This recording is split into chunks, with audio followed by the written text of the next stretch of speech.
Jadi punya siapa itu perjanjian lama? Septuaginta berubah menjadi Old Testament atau perjanjian lama. Septuaginta berasal dari tanah, yang punya orang Yahudi, gitu. Orang Israel maksudnya. Jadi punya siapa? PL itu. Bismillahirrahmanirrahim. Assalamualaikum warahmatullahi wabarakatuh. Alhamdulillahirrahmanirrahim. Wassalatu wassalamu ala rasulillah. Berbahagia sekali pada malam hari ini saya sedang bersama Cik Leni nih. Assalamualaikum Cik. Waalaikumsalam. Sehat ya? Alhamdulillah. Kita ini lagi dekat dengan Masjid Al-Akbar ya. Masya Allah, itu pemandangannya sebenarnya luar biasa kalau malam ya. Cuman karena gangguan audio tadi kita harus masuk ke dalam ruangan. Sekarang saya sedang berada di kota Surabaya ya, bersama dengan Cik Leni. Malam ini kita mau ngomongin seseorang ya, seseorang yang kepo gitu sama Cik Leni gitu ya. Oke, nah orang itu adalah Andre Tunggal namanya ya. Saya sebenarnya nggak begitu semangat gitu kalau reaction orang lain sih. Tapi pada hari ini, kemarin ya, Cileni kirim saya link video yang isinya itu adalah video yang konten dari Andre Tunggal, yang mana dia mengkepoin gitu, kepo sama Cileni gitu ya. Jadi ada beberapa pertanyaan-pertanyaan yang Andre Tunggal minta supaya saya yang jawab. Yang dikepoin Cileni yang suruh jawab saya coba. Gimana coba? Karena aku dari gurunya Cileni. Oh gurunya, Allah. Saya bukan gurunya Cileni, saya gurunya di Sekolah Tinggi Ilmu Dakwah. Nah, tapi gini nggak apa-apa. Sekali-sekali lah ya, ini supaya pelajaran buat kita semua ya. Masalah orang mu'alaf, masalah orang murtad itu adalah sesuatu hal yang biasa sebenarnya ya. Orang mau mu'alaf, orang mau murtad itu sebenarnya hak masing-masing manusia gitu ya. Dan setiap orang, setiap warga negara itu dilindungi oleh Undang-Undang Dasar 1945 untuk memeluk dan menjalankan agama dan kepercayaannya masing-masing, kan gitu ya. Nah, cuman kebetulan ini ada yang mungkin sama-sama satu gereja gitu dulunya mungkin, sama-sama reform, cuman belum terdaftar katanya. Ya, jadi dia kepo, kenapa gitu katanya Cileni kok ngomong yang imannya sudah begitu kuat kok bisa mualaf gitu katanya, bisa masuk Islam gitu ya. Cileni udah nonton belum videonya? Sudah. Oh sudah. Ada komen dulu coba sebelum saya jawab pertanyaan-pertanyaan dia gimana? Silakan Ci. Apa yang mau ditanggepin dari video dia? Kira-kira apa? Ya, sebelumnya saya mengucapkan terima kasih. Bismillahirrahmanirrahim. Assalamualaikum warahmatullahi wabarakatuh. Waalaikumsalam warahmatullahi wabarakatuh. Pada semua pemirsa channel Donitan, terima kasih untuk atensinya di sini. Saya bersama Kodondi kebetulan ada di Surabaya, berusaha untuk mereaction ya apa yang sudah disampaikan dari channel YouTube-nya Pak Andre Tunggal, karena Pak Andre Tunggal juga meminta untuk Kodondi juga memberikan jawaban. Namun sebagai seorang mu'alaf yang walaupun baru 1 tahun, tapi saya terus belajar tentang kebenaran-kebenaran yang ada di dalam Al-Quran. Jadi ya nanti mungkin bincang-bincang sama Kodondi supaya lebih jelas bahwa apa yang disampaikan juga ada mungkin hal yang sebenarnya tidak benar. Saya sebenarnya gini sih, kalau saya ya, kalau ada yang mu'alaf, ada yang murtad nih misalnya nih, terus diwawancarai sama pendetanya gitu, saya nggak kepo loh. Ngapain gitu ya, ya biarin aja orang mau murtad atau orang mau mu'alaf kan harusnya kan itu hak masing-masing. Tapi maksud saya gini, kalau saya lihat ini kan Andre Tunggal ini kan dia sebenarnya kalau boleh dibilang kan boleh dibilang seperti seorang apologet. Artinya dia ingin melindungi akidah umatnya dia gitulah. Jadi kalau dia terus mereaction ada orang mu'alaf begini begitu tuh biasanya karena dia tidak ingin jemaat yang lain ikut-ikutan gitu. Atau tidak ingin jemaatnya tuh jadi terpengaruh gitu sama orang mu'alaf. Kalau saya mah biasa aja loh. Ada orang mau murtad ya murtad aja gitu ya. Paling-paling kalau saya dengar, oh ada murtad ini mimpi ngelihat Yesus gitu ya. Paling-paling kalau ada yang ngomong gitu ke saya nanya gini, Yesus yang dilihatnya mirip siapa? Mirip Willem Dafoe, mirip Jim Caviezel, atau mirip aktor yang lain gitu. Biasanya begitu saya tanya. Nanti kalau begitu malah jadi kepanasan. Tapi artinya gini, Ya, seperti tadi saya bilang, orang mau murtad, mau mualaf itu hal yang biasa. Tapi kalau ada kemudian dikaitkan dengan pertanyaan-pertanyaan yang berhubungan dengan kitab suci, nah makanya hari ini atau malam ini saya sengaja, sebenarnya tadi saya pengen ngobrol sama Cileni kan karena waktu itu kan kita podcastnya kan via online. Sekarang ketemu nih samping-sampingan. Ini mohon maaf saya bukan mau dekat sama Cileni, tapi ini kameranya karena terbatas, jadi harus agak deket gitu ya. Nah, jadi kita bahas aja ya, mungkin apa yang dia katakan ya. Iya. Betul kan Cileni kan dulu dibilang anggota gereja Reform. Pernah. Oh pernah. Pernah beribadah di gereja Reform, tapi memang saya belum atestasi atau belum pindah. Apa? Belum anestesi? Atestasi. Oh belum terdaftar gitu. Ya. Oh, oke. Terus? Tapi benar ya berarti jadi ya. ya pernah beribadah saja. Ya, kan saya kan bilang sama Ko Dondi kalau berpetualang kan dari gereja ke gereja untuk melihat mana sih firman yang disampaikan yang benar atau yang mungkin sesuai gitu. Oke, kita sekarang coba bahas sedikit lah apa yang ditanyakan. Saya juga baru tahu loh kalau Andre Tunggal itu ternyata beberapa kali reaction saya ya, beberapa kali nyebut nama saya gitu. Apa dia ngefans sama saya gitu? Iya. Iya Mas ya, mungkin ya. Nggak tahu kok dia sering nyebut nama saya gitu. Jatuh cinta. Oh jatuh cinta ya. Jadi gini, pernah waktu itu saya juga ada yang ngirimin saya videonya Andre Tunggal. Dia mencoba mereaction sebuah video ya di barat sana lah. Ada diskusi atau debat gitulah antara Muslim dan Kristen.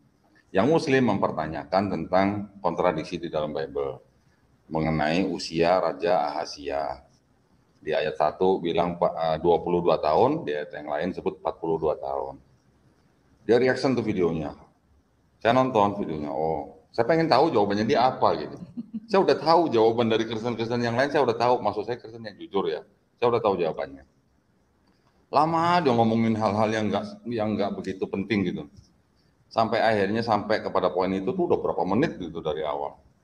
Setelah dia jawab, jawabnya apa ternyata? Ternyata jawabnya cuma begini, oke kita harus jujur mengakui gitu, bahwa di dalam Bible itu ada kesalahan penyalinan gitu. Dalam hati saya, dari tadi kayak saya tapi setelah ngomongin itu, yang setelahnya yang diomongin itu kebanyakan malah Quran. Jadi dia juga mencoba mengkritisi Quran ya dengan kesalahan-kesalahan yang dianggap itu sebagai kesalahan gitulah. Yang dibicarain waktu itu yang mengenai ya buat saya sih sebenarnya hal yang sudah terjawab tuh udah puluhan tahun yang lalu gitu. Jadi saya mau reaction nggak jadilah, malas yang begituan ya gitu, saya pikir ya. Nah terus yang kedua saya dikirimin nama Cileni gitu video reaction Andre Tunggal untuk Cileni gitu. Dan nanyanya ke saya, suruh saya yang jawab gitu. Nah, ya nggak apa-apa ya, malam ini kita ngobrol, karena kita punya banyak waktu, siapa tahu nanti obrolan kita bermanfaat gitu buat Cileni ya. Iya. Oke, terus tadi selain apa gereja Reform, apalagi tadi Cileni bilang bahwa kan videonya Cileni diputar tuh, pada waktu Cileni mencoba menginjili, gitu ya, menginjili temennya, terus dibilang apa? Amandemen. Oke, si Andre Tunggal tadi saya perhatikan dia menjawab amandemen itu artinya gini, dia tidak menerima disebut bahwa Bible amandemen. Saya sebenarnya setuju sama Andre. Ini saya luruskan ya, saya coba luruskan ya. Jadi yang disebut perjanjian baru itu sebenarnya bukan amandemennya PL, bukan. Saya waktu itu mau ngomong cuman takut melebar, jadi sekarang saya coba luruskan gitu ya. Jadi temannya Cileni kan bilang bahwa Alkitab di amandemen pakai PB gitu kan, dari PL tambahin PB gitu. Bukan, sebenarnya bukan gitu. Yang disebut amandemen itu kan definisinya kan si Andre Tunggal udah sebutin tuh bahwa itu adalah sebuah tambahan dari sebuah produk yang mengikat gitu lah ya. Ini kalau definisi saya gitu ya. Contoh misalnya kita punya perjanjian kerjasama misalnya. Itu kan produk yang mengikat dua pihak gitu kan. Setelah perjanjian itu ada periodenya, ada pihaknya, ada ketentuannya, ada kewajibannya, ada haknya dan segala macam. Ada yang kurang ternyata. Nah, ini ditambahin nih. dengan tambahan perjanjian. Nah, itu namanya amandemen. Atau bisa juga undang-undang, itu juga ada amandemen. Undang-undang itu kan sifatnya mengikat, gitu kan. Kalau Bible bukan amandemen, misal luruskan ya. Jadi kalau di Kristen, mereka punya beberapa kitab ya atau buku ya, atau yang di Islam kita kenal dengan sebutan surah gitu lah ya. Dari 4 gospel, kemudian tulisan-tulisan Paulus, kemudian tulisan-tulisan beberapa orang yang disebut dengan Petrus, Yakobus, Ibrani, gitu ya, Titus, segala macam. Titus itu Paulus. Terus kemudian siapa? Yohanes, Wahyu gitu ya. Itu adalah kitab sucinya yang dianggap kitab sucinya orang Kristen sih. Tetapi itu tidak mengamandemen PL sebenarnya. Karena PL itu sebenarnya bukan punya Kristen, ini mohon maaf ya, bukan. Saya nggak mau pakai istilah saya sendiri lah, tapi saya mencoba pakai istilah yang paling akademis gitu lah. Perjanjian Lama itu sebenarnya bukan punya Kristen. Gitu ya. Perjanjian Lama itu adalah sebenarnya berasal dari sebuah kitab terjemahan ya yang berbahasa Yunani bernama kitab Septuaginta ya, Septuaginta. Septuaginta itu kan artinya 70 gitu kan. 70 itu diambil dari latar belakangnya adalah kitabnya Yahudi yang bernama Tanakh. Tanakh itu adalah Torah, Nevi'im, Ketuvim. Yang Torah itu disebut 5 kitab Musa, ya, hanya Kejadian, Keluaran, Imamat, Bilangan, Ulangan. Itu disebut Torah.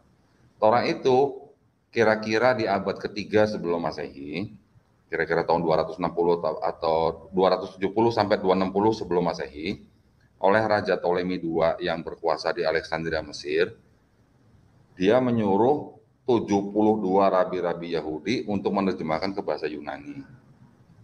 Terjemahannya itu namanya Septuaginta sih. Nah, ya, Septuaginta itu. Kemudian setelah itu orang-orang Yahudi yang tinggal di daerah Alexandria, Mesir, yang notabene sudah terpapar oleh budaya dan pagam Helenisme Yunani kuno, itu juga menerjemahkan kitab-kitab Tanakh tadi itu yang Nevi'im dan Ketuvim. Jadi Tanakh itu kan tadi ada Torah, Nevi'im, Ketuvim. Torah diterjemahkan oleh 72 rabi-rabi, yang Nevi'im dan Ketuvim itu diterjemahkan oleh orang-orang Yahudi yang sudah terpapar Helenisme Yunani kuno, yang tinggal di Alexandria, Mesir. Yang Torah, Nevi'im, Ketuvim hasil terjemahannya ini digabungkan menjadi sebuah kitab namanya Septuaginta berbahasa Yunani. Oke. Itu kira-kira pada akhir 70 Masehi setelah bait suci kedua dihancurkan, itu diadopsi oleh kalangan kekristenan. Sebelumnya penulis-penulis gospel juga banyak mengutip dari Septuaginta. Sampai akhirnya dikanonisasi, juga dikoreksi oleh bapak-bapak gereja dari mulai Origen, Lucian, kemudian Hesisius, terakhir di abad keempat baru dikanonisasi masuk ke dalam Bible. Nah, jadi punya siapa itu Perjanjian Lama? Septuaginta berubah menjadi Old Testament atau Perjanjian Lama. Septuaginta berasal dari Tanakh, yang punya orang Yahudi, gitu, orang Israel maksudnya. Jadi punya siapa? PL itu? Punya orang Yahudi. Punya Yahudi. Asalnya dari punya orang Yahudi, tetapi yang dimasukkan dalam Bible itu adalah yang sudah terjemahan Yunani. Orang Yahudi suruh baca Septuaginta mau nggak sih? Kira-kira? Nggak mau. Kalau mereka dikasih Septuaginta, buang ke tong sampah gitu. Mereka nggak mengakui Septuaginta ya, secara ini ya, secara otoritasnya gitu, mereka nggak mau. Nah, jadi kalau dibilang amandemen, bukan amandemen. Justru PB itu dia berdiri sendiri sebenarnya. Tetapi dia tidak akan bisa ada kalau dia tidak ada Septuaginta atau Perjanjian Lama. Kenapa? Karena Perjanjian Lama, Perjanjian Baru ini hampir 1000 ayat itu dia mengutip dari Perjanjian Lama. Mengutip. Banyak kalimat yang mirip-mirip. Mungkin tidak setiap kata per kata ya, tetapi dalam satu kalimat itu maksud dan tujuannya sama. Ngutipnya banyak kan, itu adalah ayat-ayat yang dianggap sebagai nubuat untuk Yesus gitu loh. Gitu sih ya, paham ya. Jadi bukan amandemen ya tadi ya, bukan amandemen. Tenang aja, saya belain kalau amandemen itu bukan amandemen. Artinya Kristen mengadopsi kitab punya orang lain. Tuh. Seolah-olah Septuaginta itu diterjemahkan seolah-olah berbicara mengenai Yesus. Padahal enggak. Menurut orang Yahudi tidak ada nubuat di dalam tanah. Tetapi di Septuaginta beberapa kata dirubah supaya terlihat seolah-olah berbicara mengenai Yesus. Yang nulis Septuaginta itu siapa? Itu yang tadi yang Yahudi-Yahudi yang sudah terpapar Helenisme, yang Nefim dan Ketuvim. Tapi kalau yang 5 kitab Musa yang Torah itu 72 rabi-rabi. 72 itu kan dari masing-masing suku diambil 6 rabi. Jadi 6 kali 12 72. Sebenarnya 72, tapi karena mungkin gampangnya 70 disebutnya jadi Septuaginta. Menggunakan lambang LXX. Diterjemahkan dari 270 sebelum Masehi sampai 132 sebelum Masehi. Di luar daripada itu ada lagi nanti manuskrip-manuskrip yang memang ditulis dari beberapa abad di antara itu, yaitu Dead Sea Scroll. Dead Sea Scroll itu nanti yang diketemukan di abad ke-20 gitu, di Laut Mati. Nah, jadi Andre benar, itu bukan amandemen. Dia ngakuin amandemen apa bukan sih? Bukan ya? Dia jelasin apa itu amandemen. Oh, dia kasih definisi. Itu bukan amandemen. Kalau amandemen ini Kristen udah punya ini, ditambahin ini. Nah, yang ini bukan punya Kristen kok. Oh, malah bukan punya Kristen. Bukan punya Kristen, dikasih PB. Berarti bukan amandemen gitu loh. Ya, ini mungkin juga buat para pemirsa ya, biar paham ya. Oke, terus kemudian dia bicarain apa? Ada poin-poinnya. Kalau nggak salah kan, gimana Cileni ceritanya dia? Bahwa Cileni bilang Islam paling benar gitu ya. Gitu kan? Saya koreksi dikit ya. Saya koreksi dikit ya. Yang benar itu bukan Islam paling benar. Ya. Yang benar itu Islam yang benar. Bukan yang paling benar. Kalau yang paling benar berarti kan banyak yang benar. Ya kan? Ini buat akidahnya orang Islam, buat akidah orang Islam, Islam itulah yang benar. Yang lain salah. Buat Islam. Kalau buat orang Kristen, yang benar Kristen, yang lain salah, ya nggak apa-apa. Memang nggak apa-apa. Itu akidah, namanya akidah ya. Keyakinan kita, Islam yang benar. Keyakinan Kristen, mereka mau bilang Kristen yang benar, nggak apa-apa, itu hak mereka gitu. Kalau misalnya Kristen nggak bilang Kristen yang paling benar, berarti yang lain juga benar dong. Kalau kita di Islam tegas, Islam yang benar, yang lain salah. Gitu ya, yang bisa saya koreksi aja. Nangkep kan omongan saya kan? Maksud saya nangkep kan? Jadi kalau bukan Islam yang benar, berarti yang lain ada yang benar. Nanti kalau bilang yang paling benar, berarti ada yang benar, ini yang paling benar. Bukan begitu. Akidah dalam Islam adalah ya cuman Islam yang benar. Ya. Terus kemudian kalau nggak salah, siapa? Si Andre bilang suruh saya jagain Cileni gitu ya. Oh tenang, pasti saya jagain. Itu pasti saya jagain ya. Ada apa-apa, misalnya ada yang link apa segala macam, kirim aja ke saya. Nanti saya jawab sebisanya. Ya. Terus yang lain apa sih? Misalnya yang mau tambahin lagi apa yang dari dia? Cileni ngomong dong, jangan saya terus. Ya, yang menyebutkan kalau dari sisi saya ya, saya kan selalu menyampaikan bahwa hidayah itu kan memang kalau sudah datang tidak bisa ditolak. Itu mungkin yang buat mereka seolah-olah kan dibuat-buat gitu loh. Tapi ya memang kembali kan itu personal gitu ya. Seperti mereka juga kesaksian mungkin bertemu dengan Yesus atau mimpi ketemu Yesus gitu ya. Ya kan saya tanya tadi Yesusnya mirip siapa? Kalau mirip Jim Caviezel ya hidungnya agak bengkok. Kalau mirip William Dafoe ya matanya biru gitu ya. Tapi itu inilah ya. Tapi gini, mungkin kalau yang masalah hidayah yang tidak bisa ditolak itu, kan Andre mempertanyakan, kalau memang benar hidayah itu tidak bisa ditolak, bagaimana dengan ada orang yang sudah masuk Islam terus murtad gitu kan? Itu nanti kita jawab terakhir ya, karena Andre Tunggal juga membahas itu di video bagian akhir ya. Sekarang ini supaya cepat lah ya, nggak terlalu lama ya. Andre juga bilang bahwa Donditan suka bilang Bible disuka diubah-ubah katanya. Saya cuma bacain loh. Saya cuma bacain Bible yang ada tulisannya ini tidak asli gitu. Kalau saya bacain Bible yang nulis catatan kaki bahwa ayat ini pasti tidak asli, Bible itu sendiri yang bilang, penulis Bible itu ya. nah, saya cuma bacain, berarti kan saya cuma reporter gitu kan. Ya, jadi jangan salah sangka. Oke, kemudian ada lagi. Ada karena tadi dibilang Bible di amandemen, si Andre kayaknya kan nggak terima. Tapi Quran juga ada amandemen katanya gitu kan. Nah, sekarang saya mau tunjukin ya, ini saya screenshot, saya juga kaget, saya agak kaget. Kenapa? Saya pikir Andre Tunggal ini akademis loh. Saya bingung nih, saya tampilkan di sini, saya pengen tanya sama Andre Tunggal. Perintah Quran juga berubah konteks seiring dengan bergantinya zaman gitu ditulis ya. Terus dia membawakan ayat Al-Kafirun katanya.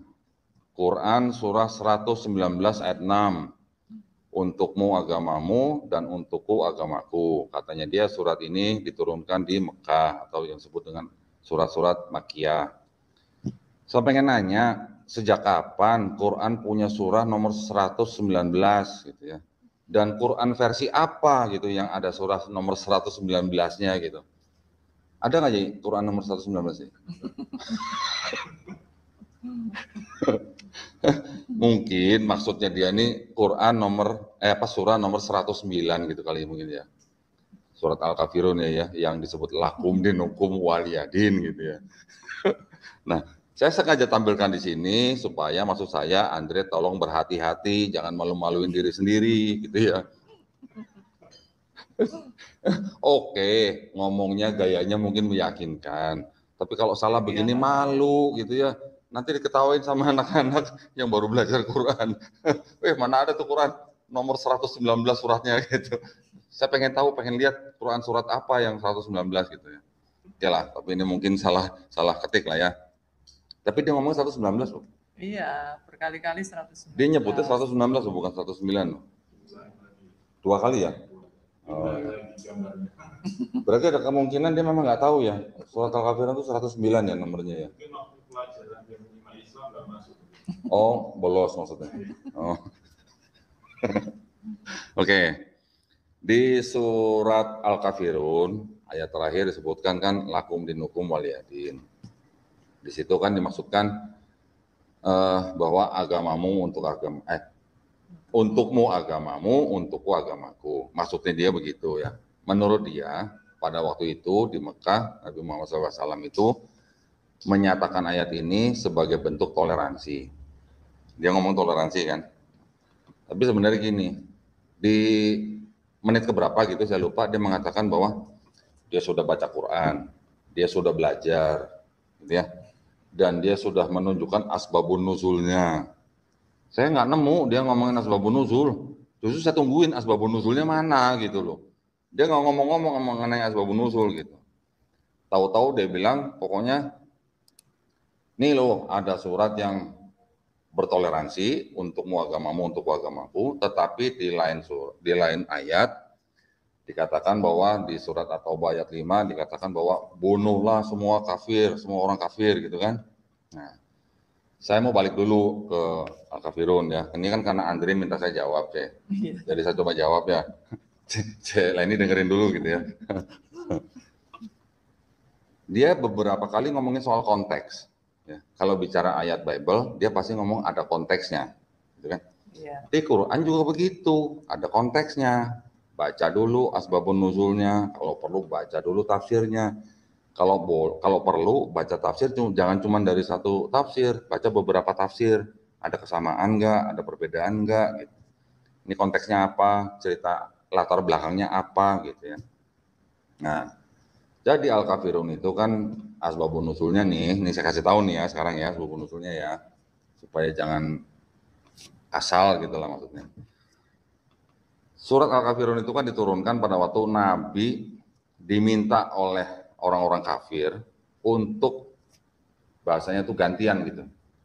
Sekali waktu Nabi disuruh untuk menyembah Tuhan mereka, sekali waktu mereka akan menyembah Tuhannya Nabi Muhammad SAW. Itu sebenarnya asbabun nuzulnya. Maka turunlah ayat itu.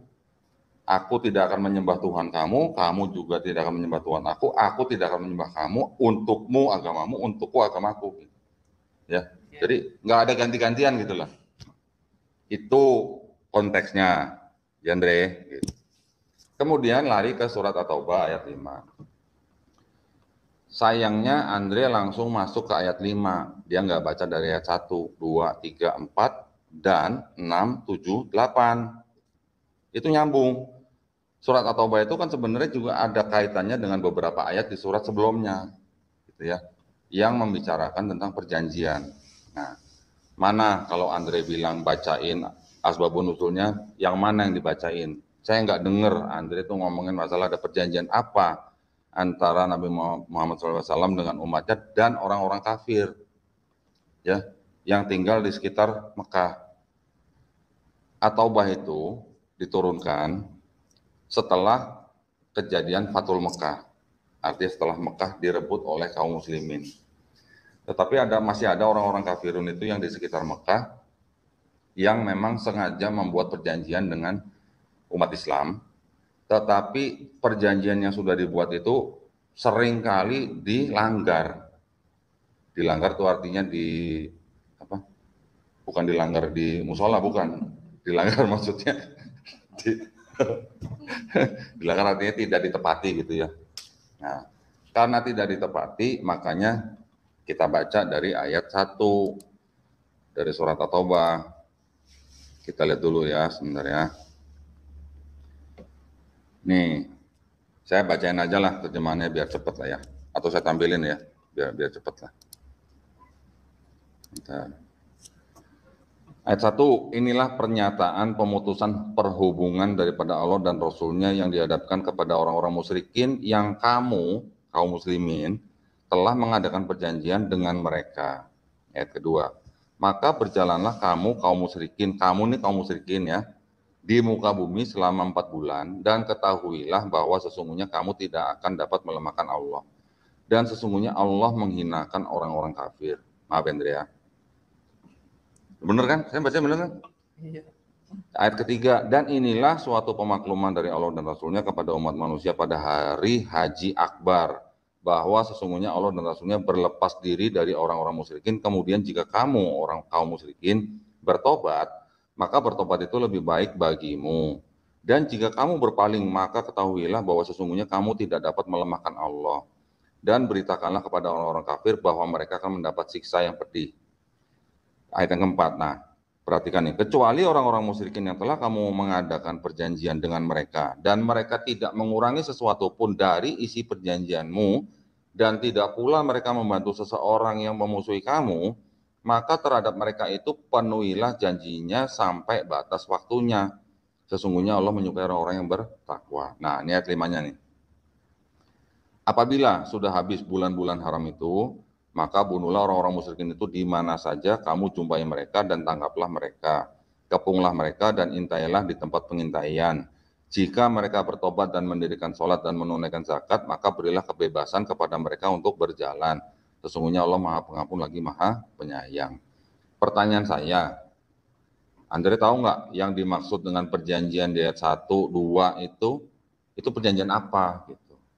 Ya, itu satu. Kedua, ayat-ayat ini khususnya yang ayat 5 itu ditujukan kepada siapa? Apa benar ini ditujukan untuk semua orang kafir? Itu penting ini ya, karena kan dia bilang harus pakai konteks. Nah, dia harus tahu konteksnya ini untuk kafir, tapi kafir yang mana? Apakah semua kafir? Apakah kafir tertentu? Gitu. Itu harus jelas. Kalau cuma suruh saya jelasin, terus kemudian Andrenya nggak ngasih konteks, nggak ngasih asbabun nuzul, sama aja saya ngajarin dong berarti kalau begitu. Kan bisa baca sendiri harusnya ya. Ya, oke.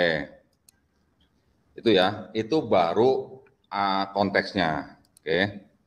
Nanti kita bisa lihat ya, seperti yang tadi saya tanya, setelah itu, setelah ayat 5, Itu apalagi isinya? Coba dibaca gitu ya. Saya tunjukin lagi. Nih, ayat 6, 7, dan 8. Nanti setelah itu kita bisa bahas secara singkat satu-satu ya. Dan jika seorang di antara orang-orang musyrikin itu meminta perlindungan kepadamu, maka lindungilah ia supaya ia sempat mendengar firman Allah. Kemudian antarkanlah ia ke tempat yang aman baginya. Demikian itu disebabkan mereka kaum yang tidak mengetahui. Bagaimana bisa ada perjanjian aman dari sisi Allah dan Rasulnya dengan orang-orang musyrikin, kecuali dengan orang-orang yang kamu telah mengadakan perjanjian dengan mereka di dekat Masjidil Haram.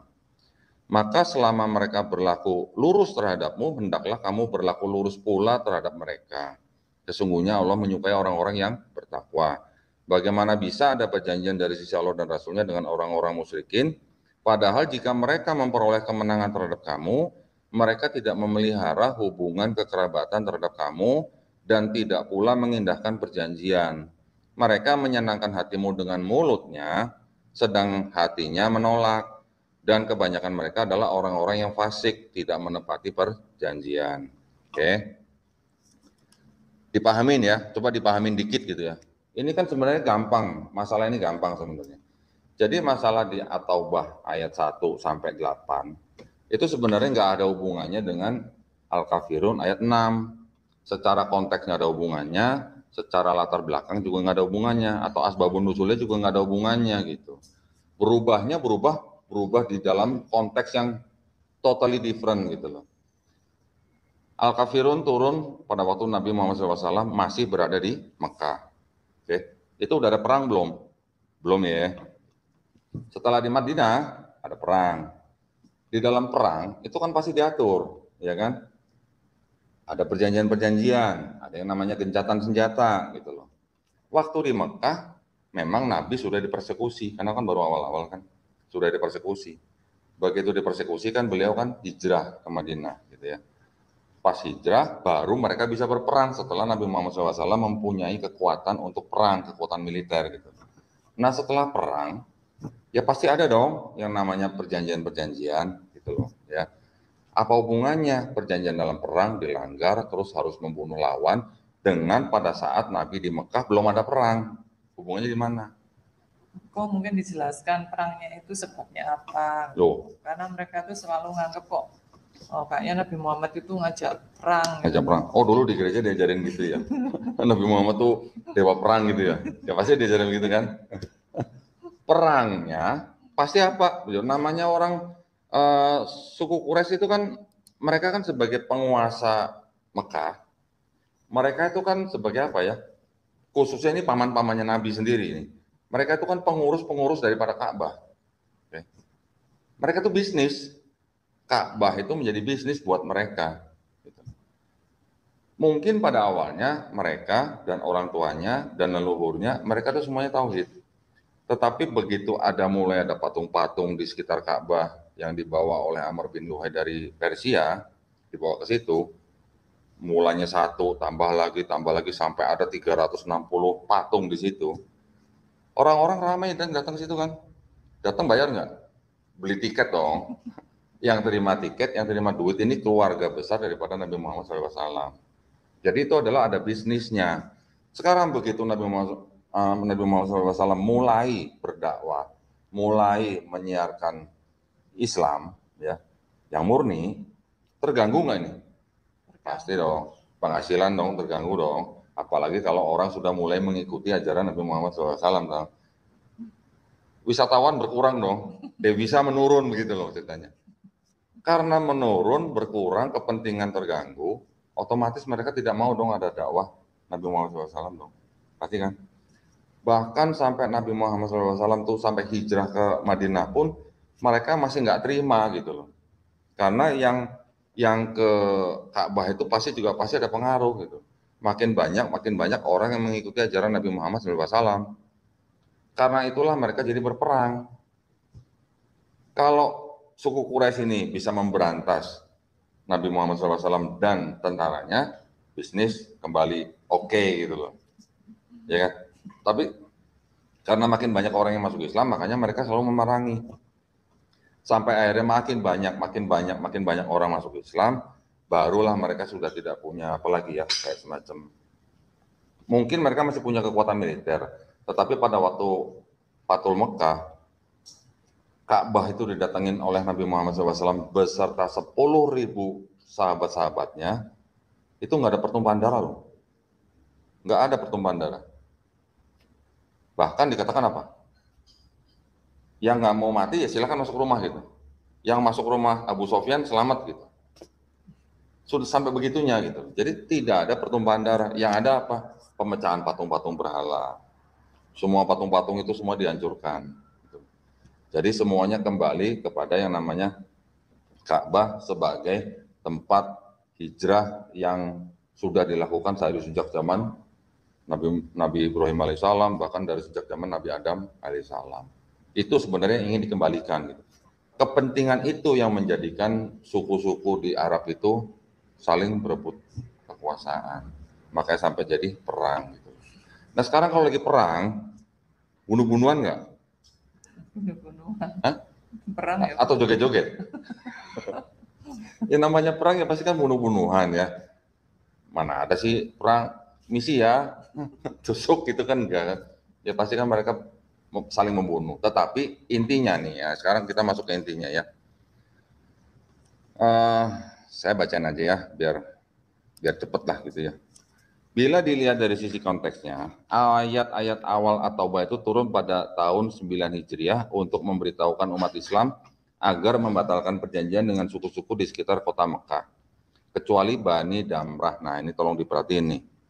Bani Damrah ini sebelumnya suku-suku itu menjadi sekutu suku Quraisy dalam perjanjian Hudaibiyah pada 6 Hijriah. Urusan dengan suku Quraisy sendiri sudah selesai pada saat Fathul Mekah 8 Hijriah. Oke. Perintah pembatalan perjanjian itu turun karena mereka terlebih dahulu melanggar perjanjian. Sebagaimana sebelumnya mereka juga melanggar kesepakatan dalam perjanjian Hudaibiyah. Tidak sebagaimana Bani Damrah, semua satu-satunya sekutu Quraisy yang tetap mematuhi perjanjian damai dengan umat Islam. Ini diambil dari buku Ali bin Muhammad Al-Khazin, At-Tawil fi Ma'anid Tanzil ya, diterbitkan di Beirut, dan seterusnya tahun 1979, bisa dibaca sendiri. Kemudian berikutnya, dari konteks seperti ini dapat dipahami bahwa perintah perang dalam ayat 5, ya ini tolong diperhatiin nih, sejak awal turun hanya ditujukan kepada orang-orang kafir yang memang sedang berkonflik dengan umat Islam dan yang terlebih dahulu melanggar perjanjian, bukan lainnya. Jadi khusus buat orang-orang kafir yang memang melanggar perjanjian, tidak semua kafir ya. Kalau Quraisy kan sudah beres, sudah Fathul Mekah gitu loh. Sehingga tidak dapat dipahami bahwa ayat tersebut memerintahkan umat Islam yang sedang dalam kondisi konflik militer dengan pihak lain untuk memerangi semua orang yang tidak seagama. Paham ya, Dre ya? Mudah-mudahan ya. Demikian pula bila dilihat dari sisi substansinya, ayat tersebut tidak dapat dipaksakan untuk dipahami sebagai perintah perang kepada semua orang yang berlainan agama. Pemahaman seperti ini justru bertentangan dengan ayat-ayat setelahnya, artinya ayat 6, 7, 8. Kita lihat. Ayat 6 secara tegas menyatakan, bila ada orang kafir yang meminta perlindungan meskipun dalam suasana konflik militer, maka tetap harus dilindungi dan dijamin keselamatannya. Perhatikan nih ya. Andaikan ayat 5 memang merupakan perintah memerangi semua orang kafir, niscaya orang yang meminta perlindungan tidak boleh dilindungi dan tetap harus diperangi. Betul apa betul? Betul ya? Oke. Kita baca tuh di ayat, atau bahkan tadi kita udah bacakan ayatnya ya. Kita langsung aja. Kemudian ayat 7 secara jelas menerangkan kebolehan melakukan perjanjian terhadap orang kafir, sekaligus perintah untuk mematuhi perjanjian tersebut selama mereka juga mematuhinya. Sementara ayat 8 menjelaskan kebolehan membatalkan perjanjian dengan orang kafir ketika mereka terlebih dahulu melanggar perjanjian. Nah, itu ya. Yang di bawahnya adalah terjemahan ayat 7 dan 8. Oke ya. Nah, ini jelas nggak kira-kira yang saya baca? Mudah-mudahan jelas ya. Mudah-mudahan jelas ya. Jadi tadi harusnya cukup jelas bahwa ayat 5 itu bukan ditujukan untuk semua orang kafir. Ya, jadi kalau Andre pada saat itu di situ ya enggak lah, enggak ditujukan ke Andre juga lah. Yang minta dilindungin kok ya. Nggak mungkin gini kok, kalau sebagai orang awam dari Quran, kalau cuma comot satu-satu ayat itu, kalau saya dulu masih belum dapat hidayah, memang tidak sekedar menerjemahkan, justru harus ada tafsirnya, dan itu kan memang butuh ikut pengajian, yaitu ada ustadz atau kiai yang sudah mendalami. Nah ini yang ya memang semoga lewat Kodondi ini juga makin banyak ilmu yang bisa disebar ke masyarakat. Bahkan orang Islam sendiri pun ya kok jujur mungkin juga banyak yang belum paham. Apalagi mereka yang Islam turunan gitu ya. Kalau kita kan Islam tanjakan ya. Islam tanjakan. Serondol kali. Gara-gara semalam salah serondol naik turun di jalan. Tapi enggak, maksudnya gini. Kalau jadi apologet harusnya kan, sorry nih ya, harusnya kan mereka punya standar. Untuk membela kitab suci mereka punya standar ya. Mereka harus tahu apalah yang namanya eksegesis lah, apa segala macam tafsir lah maksudnya. Kitab mereka juga ada tafsirnya. Kitab suci kita juga ada tafsirnya. Kita tidak boleh masuk ke dalam ranah tafsir mereka. Mereka juga tidak boleh masuk ke dalam ranah tafsir kita. Gitu. Kalau ada ayat-ayat yang dianggap kontradiksi, itu harus dibahas secara akademis. Ya, tafsirnya apa itu nggak boleh diutak-utik, gitu ya maksud saya. Nah, maksud saya gini, Andre Tunggal sebagai seorang apologet, mungkin junior kali ya, masih muda ya kayaknya. Ya masih muda. Jangan-jangan seumuran anak Cile ini loh. Nah, maksud saya dia harus paham juga kalau kitab suci dia itu punya tafsir, kitab suci Al-Quran juga punya tafsir. Dia harusnya belajar dulu tafsirnya. Belajar dulu asbabun nuzulnya, itu harusnya ya, kalau dia pintar ya harusnya ya. Maksud saya dia pintar, cuman mungkin dia kelupaan gitu mungkin ya. Oke, jadi kalau kita sudah tahu asbabun nuzul, kita sudah tahu latar belakangnya, ya, kita tahu tafsirnya, seharusnya tidak perlu dipertanyakan. Yang kayak gitu tuh harusnya nggak usah ditanyain. Terus sebut berapa kali Donditan ya, saya tunggu ya jawabannya ya. Lah, baca apanya gitu loh, orang baca asbabun nuzul kagak, dia cerita asbabun nuzul enggak. Suruh orang jawab. Ya udah kita jawab ya. Oke. Saya lanjutin ya. Ini penting soalnya.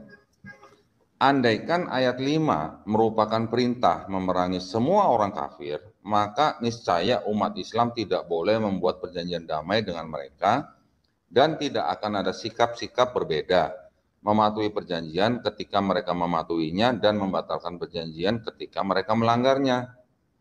Sederhananya, ayat 5 memerintahkan memerangi semua orang Sederhananya, andaikan ayat 5 memerintahkan memerangi semua orang kafir, niscaya ayat-ayat setelahnya 678 tidak perlu turun dan tidak perlu ada. Setuju ya? Itu ya maksudnya. Itu loh, Bre, gitu ya. Oke. Oh ya, Andre Tunggal, sorry. Andre Tunggal. Kita tambahin lagi. Ini biar padat dikit ya. Syekh Muhammad Said Ramadan Al-Buti mantap menyatakan bahwa setelah perintah memerangi orang kafir itu sebenarnya bukan karena kekafirannya, tetapi karena deklarasi perang dan permusuhan mereka terhadap umat Islam. Saya kutipkan ya, langsung terjemahan dalam bahasa Indonesia aja. Maka ketiga ayat ini, yaitu di surat At-Taubah ayat 678, yang datang setelah ayat 5, yang menjadi sumber pemahaman kewajiban memerangi orang musyrik dan orang-orang kafir semisalnya adalah karena kafirannya, masing-masing ayat tersebut secara jelas menegaskan bahwa sebab wajibnya memerangi orang kafir adalah karena permusuhan dan pengkhianatan yang mereka lakukan, bukan karena sebab lainnya. Jadi bukan karena kekafirannya, tetapi karena apa? Karena deklarasi perang dan permusuhan mereka terhadap umat Islam. Ya, ini tulisan diambil dari Muhammad Said Ramadan. Oh, ini sama tadi yang udah saya bacain. Oke. Nah, sampai di situ dulu ya. Ini untuk menjawab. Tadi saya sekilas tunjukin yang Yohanes 17:3 untuk menjawab juga ya. Tapi Untuk yang surat nomor 109 ya, bukan 119, bukan. Cariin saya Quran yang ada suratnya 119. Jadi untuk menjawab pertanyaan mengenai surat Al-Kafirun 109 ayat 6 dibandingkan dengan surat At-Taubah ayat 5 harusnya baca 1, 2, 3, 4, 5, 6, 7, 8 ya. Itu totally different context ya. Bukan berubah, bukan plan yang awalnya toleransi jadi nggak toleransi. Toleransi ini nggak ada perang, yang ini ada perang, ada perjanjian, ada pelanggaran perjanjian. Makanya ada perintah seperti itu, namanya juga lagi perang gitu ya. Nggak ada lah orang lagi perang, oh yo kumpul-kumpul joget gitu ya, enggak lah gitu. Oke. Selanjutnya, ya cepat. Andre juga mengatakan bahwa apa ya mengenai bukti ya, katanya ada bukti ya bahwa Yesus itu Tuhan gitu kan, katanya Cileni ditanya sama temennya waktu itu ya, mana bukti ada Yesus ngaku Tuhan gitu ya. Terus Andre menjawab, katanya Yohanes 17 ayat 3 gitu katanya. Ya udah kita kasih nih. Oke, sebentar. Nah ini. Nih, ya. Yohanes 17 ayat 3 kan jelas ayatnya. Inilah hidup yang kekal itu yaitu bahwa mereka mengenal Engkau. Engkau ini Bapa ya, ya. Satu-satunya Allah yang benar. Ini walaupun istilah Allah ini saya nggak setuju, tapi karena tertulisnya begitu, oke lah kita baca ya. Dan mengenal Yesus Kristus yang telah Engkau utus. Saya pengen tanya sama Andre Tunggal. Namanya maksudnya satu-satunya, the only, gitu. The only one atau satu-satunya. Kalau satu-satunya itu ada dua-duanya nggak? Ada tiga-tiganya nggak? Ini satu-satunya gitu. Coba saya pengen tanya. Harusnya enggak ya. Di situ dikatakan juga Yesus Kristus yang telah Engkau utus. Sabar nih, nanti saya akan ke 17:2 nih. Tenang. Di Yohanes 13:16 dikatakan, aku berkata kepadamu, aku ini siapa? Yesus kan? Sesungguhnya seorang hamba tidaklah lebih tinggi daripada tuannya, ataupun seorang utusan daripada dia yang mengutusnya. Utusan, pengutus, gitu. Ya kan? Pengutus, utusan. Gak mungkin pengutus utusannya di sini gitu, gak mungkin. Selalu pengutus yang diutus pasti di bawahnya. Begitu kan? Oke, Andre membawa ayat 1 dan 2. Jadi di ayat 1 dan 2 itu adalah bukti di situ bahwa Yesus itu Tuhan. Gitu. Demikianlah kata Yesus, lalu ia menengadah ke langit dan berkata, Bapa telah tiba saatnya permuliakanlah anakmu supaya anakmu mempermuliakan engkau. Sama seperti engkau, Bapak, memberikan kepadanya, kepada Yesus, kuasa atas segala yang hidup, demikian pula ia akan memberikan hidup yang kekal kepada semua yang telah engkau berikan kepadanya. Saya pengen nanya, Yesus kan Tuhan.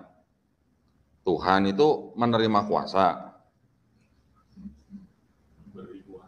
Hah? Tuhan menerima kuasa. Ya enggak. Jadi Tuhan macam apa yang menerima kuasa tapi bisa memberikan hidup yang kekal? Ini jadi paradoks nggak gitu? Jadi paradoks. Kalau bilang Tuhan, Tuhan kan yang maha kuasa. Tapi kuasanya menerima gitu dari dia menerima kuasa gitu, bukan kuasa milik dia, dia menerima. Udah kuasanya menerima, terus dia bisa memberikan hidup yang kekal gitu. Ini sebenarnya bahasa teologis ya. Kayak gini maksudnya nggak usah jelasin lah. Ini maksudnya bahasa teologis yang kalau boleh diterjemahkan ini sebenarnya multitafsir ya. Jadi kalau mau bicara mengenai apa yang tertulis di terjemahan, saya juga bisa bertanya seperti ini gitu. Tuhan menerima kuasa, benar.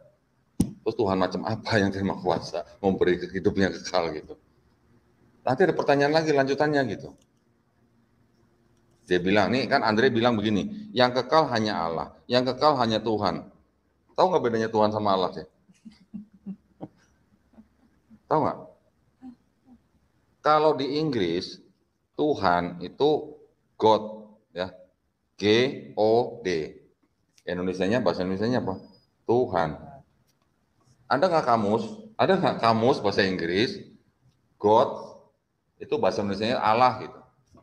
Nggak ada. Itu bisa-bisanya LAI.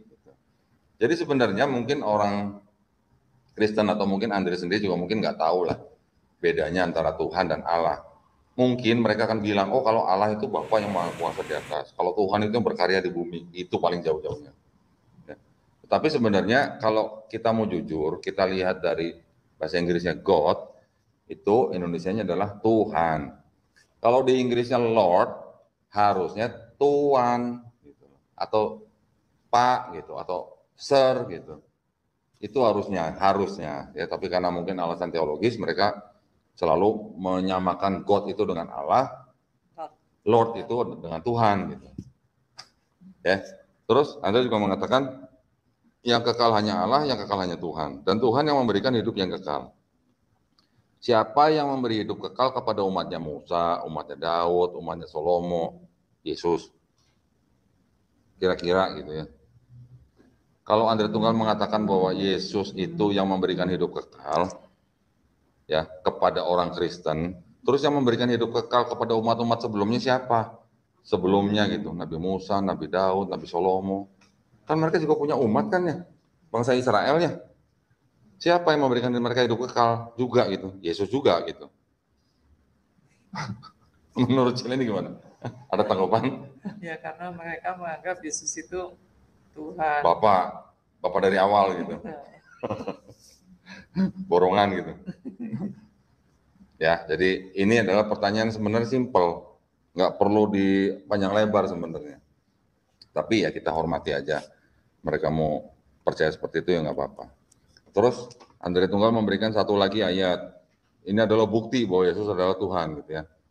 Yohanes 20, 30 sampai 31. Memang masih banyak tanda lain yang dibuat Yesus di depan mata murid-muridnya yang tidak tercatat dalam kitab ini, tetapi semua yang tercantum di sini telah dicatat supaya kamu percaya bahwa Yesuslah Mesias, Anak Allah, dan supaya kamu oleh imanmu memperoleh hidup dalam namanya. Menurut Andre Tunggal, ini adalah bukti bahwa Yesus itu adalah Tuhan. Jadi dengan kata lain, Andre ingin mengatakan bahwa anak Allah itu sama dengan Allah. Betul kan? Dulu waktu di gereja diajarin nggak sih? Anak Allah itu sama dengan Allah. Ya. Mungkin ada yang ngajarin begitu. Karena kan beda-beda kan. Doktrin ini kan kadang-kadang beda gitu. Ada yang menganggap Yesus itu hanya ciptaan gitu. Ciptaan yang paling mulia, bahkan lebih mulia dari malaikat, ada yang begitu. Ada yang menganggap bahwa Yesus itu anak Allah. Dia adalah mempunyai hakikat yang sama dengan Allah, tapi pribadinya beda gitu. Tapi ada juga yang mengatakan Yesus itu ya Allah, Allah itu Yesus, Bapak itu Yesus gitu. Nah itu. Jadi kata bidat gitu. Okay. Makanya kan memang sebenarnya di iman Kristen itu pun ternyata setelah saya survei itu mereka juga beda pemahaman ya tentang Yesus gitu loh. Jadi ada seorang juga walaupun dia anggota gereja, dia juga tidak mengakui kalau Yesus itu Tuhan. Jadi dia berdoanya pada Tuhan, tapi tidak ada Yesusnya. Saya juga heran gitu ya, ada orang Kristen yang pemahamannya seperti ini gitu ya. Kan tadi kita tahu ya, ada God, ada Lord ya. Saya ceritain, saya pernah nonton film. Film ini menceritakan tentang masuknya bangsa Viking ke Inggris. Inggris dulu kan disebut bangsa Saxon. Di bangsa Saxon itu kan banyak kerajaan-kerajaan kecil gitu lah. Orang-orang di kerajaan-kerajaan ini, kalau dia punya seorang penguasa tanah, misalnya Helmi namanya misalnya, atau Arthur misalnya, dia manggil orang itu apa? Sir Arthur, ya, atau Lord Arthur. Lord bisa juga, Lord Arthur, artinya tuan tanah gitu loh. Lord Arthur. Terus kalau orang itu bertemu dengan raja, misalnya Raja Henry gitu, dia manggil raja apa? Lord King. Ada Lord, ada King. Jadi tadi di atas ada Lord, ada nama, misalnya Lord Arthur. Kalau dia ketemu raja, Lord King, ada raja. Jadi tuan raja. Kalau dia ke gereja, di dalam gereja, dia akan manggil Tuhannya apa? Lord God. Benar. Bahkan raja sendiri masuk ke dalam gereja, dia berdoanya gimana? Lord God, manggilnya Lord God gitu. Kalau ke bahasa Indonesia, Lord-nya jadi Tuhan, God-nya jadi Allah gitu. Ya. Oke. Terus nah, ini Andre juga memberikan ayat-ayat ini. Markus 14, 61, 64. Tetapi ia tetap diam dan tidak menjawab apa-apa. Imam besar itu bertanya kepadanya sekali lagi, katanya, apakah engkau Mesias, anak yang terpuji? Jawab Yesus, akulah dia. Dan kamu akan melihat anak manusia duduk di sebelah kanan yang maha kuasa dan datang di tengah-tengah awan-awan di langit. Maka imam besar itu mengoyakkan pakaiannya dan berkata, untuk apa kita perlu saksi lagi? Kamu sudah mendengar hujatnya terhadap Allah, bagaimana pendapat kamu? Lalu dengan suara bulat mereka memutuskan bahwa dia harus dihukum mati. Lanjut nih ya. Saya nanti akan kasih jawabannya nih. Yohanes 10, 31, 33. Sekali lagi orang-orang Yahudi mengambil batu untuk melempari Yesus. Kata Yesus kepada mereka, banyak pekerjaan baik yang berasal dari Bapakku yang kuperlihatkan kepadamu. Pekerjaan manakah diantaranya yang menyebabkan kamu mau melempari aku? Jawab orang-orang Yahudi, bukan karena suatu pekerjaan baik, maka kami akan melempari engkau. Melainkan karena engkau menghujat Allah dan karena engkau sekalipun hanya seorang manusia saja menyamakan dirimu dengan Allah. Pertanyaan saya, kok nggak diterusin sampai ayat 34? Yang ayat 34-nya apa? Kata Yesus kepada mereka, tidakkah ada tertulis dalam kitab Taurat? Tidakkah ada tertulis dalam kitab Taurat kamu? Aku telah berfirman, kamu adalah Allah. Tahu nggak ayat ini di mana? Pernah dengar nggak? Pernah, cuman lupa. Lupa ya. Itu adanya di Mazmur 8:26. Aku sendiri telah berfirman, kamu adalah Allah dan anak-anak yang maha tinggi kamu sekalian. Untuk siapa nih ayat? Untuk imam-imam Israel. Mereka juga disebut Allah. Anak-anak yang maha tinggi kamu sekalian. Anak-anak yang maha tinggi dengan anak Allah kurang lebih sama kan? Jadi kalau Andre bilang, imam-imam Yahudi menganggap Yesus menghujat Allah karena dia menyamakan diri dengan Allah. Di tulisannya memang begitu ayatnya. Jadi memang imam-imam Yahudi menganggap bahwa Yesus menyamakan diri dengan Allah. Tetapi Yesus menjawab apa? Sedangkan di Taurat kamu sendiri, leluhur kamu juga disebut Allah. Terus kenapa sekarang kamu marah sama saya yang saya bilang anak Allah gitu loh. Maksudnya gitu ya, maksudnya ya. Mudah-mudahan paham ya. Bahkan Musa aja disebut Allah. Keluaran 7 ayat 1. Berfirmanlah Tuhan kepada Musa, lihat aku mengangkat engkau sebagai apa? Allah bagi Firaun, dan Harun abangmu akan menjadi nabimu. Jadi umat Yahudi menganggap Yesus menghujat Tuhan karena menyamakan diri dengan Tuhan. Yesus bilang, di Taurat kamu juga, leluhur kamu juga disebut Tuhan, anak Allah, anak yang maha tinggi gitu. Terus di sisi lain, ini Kristen malah menganggap Yesus sebagai Tuhan gitu. Ini saya ingat bahwa ini ayat ini biasanya dipakai untuk orang-orang saksi Yehova itu. Ya kan? Ya. Mereka bilang Allah itu kan hutan gitu. Ya. Jadi kalau Andre Tunggal mau membawa ayat-ayat yang dianggap Yesus sebagai Tuhan dengan ayat yang tadi, Markus, kemudian di apa? Yohanes 10, 31, 33, 34-nya nggak di sekalian. Nah, berarti ini ada ketidakjujuran kalau saya bilang ya. Markus 14, 61, 64 tadi kan. Oke. Mudah-mudahan paham ya. Selain ini mudah-mudahan paham ya sama jawaban saya. Oke, terus sekarang yang terakhir masalah tadi. Katanya kan ini kan mengatakan hidayah tidak dapat ditolak. Andre bertanya, kalau hidayah itu adalah tidak dapat ditolak, kenapa kok ada orang yang sudah muslim bisa murtad? Jawabnya gimana? Ya nggak masalah kali, gitu maksudnya. Nggak masalahnya apa? Karena setiap manusia punya kehendak bebas, free will. Ya, setiap manusia punya kehendak bebas atau free will.